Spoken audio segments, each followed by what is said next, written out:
Туулын сав газарт барилга орж байгаа стандарт групп нь усны тухай хуулийн 31.2, 31.3, 31.4-р зүйл. Байгаль орчин аялал жуулчлалын сайд, эрүүл мэндийн сайдын хамтарсан дэглэм батлах тухай журмыг мөн 2009 онд нийслэлийн засаг даргын гаргасан захирамжийг тус зөрчиж байгаамаа. Гэхдээ өнөөдрийг хүртэл туулын сав газартаа стандарт групп барилга барьсаар л байна. Иймээс ямар арга хэмжээ авсан цаашдаа барилгыг бариулсаар байх талаар Туул голын сав газрын зөвлөлийн нарийн бичгийн даргаас тодруулсан юм.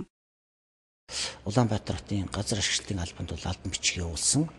За зүгээр ер нь энэ объектыг бол барилж болохгүй объект гэж ойлгож байгаа. Юу гэхтэйг зэрэг энэ өөрөө бол нэгдүгээрт усны хөлөг зөрчиж байна.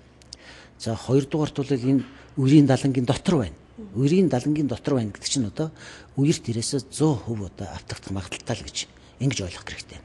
Үзэгчдээ би яг одоо туулын сав газарт зогсож байна. За мөн одоо нийслэлийн хэмжээнд ганц эдэг гэж жилжилт гол 1966 онд баригдсан үерийн далан дотор зогсож байгаамаа. За үерийн далан дотор бол хог хаягдлах одоо хаяхыг за ямарваа нэгэн объект байрлахыг хатуух хоригддаг. За мөн туулын сав газарт одоо хог хаягдлах хаяхыг за ямарваа нэгэн зүйл шатаах гэх мэтлэн хоригддаг зүйл маш олон.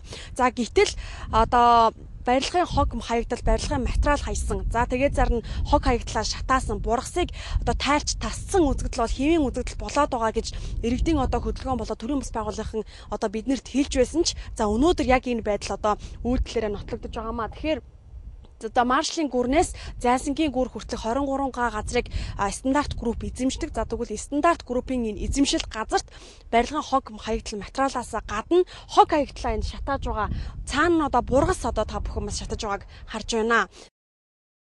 Стандарт группийн эзэн Ноёнбаатар бид тайлбар яриа өгөх боломжгүй. Тэглэж 1998 оноос эхэлж үйл ажиллагаагаа явуулсан. Бид барилгын хогоо өөр газар хаядаг, өөр компаниуд манай эзэмшил хашаанд хулгаагаар барилгын хог материалаа хаядаг гэлээ. Уг нь стандарт групп 1998 онд аялал жуулчлалын чиглэлээр 6.5 га газар авсан байдаг. Гэхдээ өнөөдөр аялал жуулчлалын чиглэлээр үйл ажиллагаа явуулах биш, орон сууц барьж байгаамаа. Туул голын сав газрын зөвлөлийн тэргүүнээр нийслэлийн засаг даргын орлогч гамболд ажилладаг. Энэ зөвлөл нийслэлийн газрын албанд газар арчлах зөвшөөрлийн талаар болоод яагаад газар өгсөн талаар тайлбар өгөхийг хүссэн ч өнөөдрийг хүртэл газрын албанаас тайлбар хариу ирээгүй байна. Тэгэхээр 2009 онд нийслэлийн засаг даргын захирамжаар туул голын буюу ундны усыг хамгаалах бүсийг тогтоосон байдаг. За яг одоо миний зогсож байгаа бол ундны усыг хамгаалах бүсийн цэг бүс нь. За гэвч энэ бүсэд барилгын хог материал хог одоо хорт хаягдлууд маш их байгааг та бүхэн харж байгаамаа.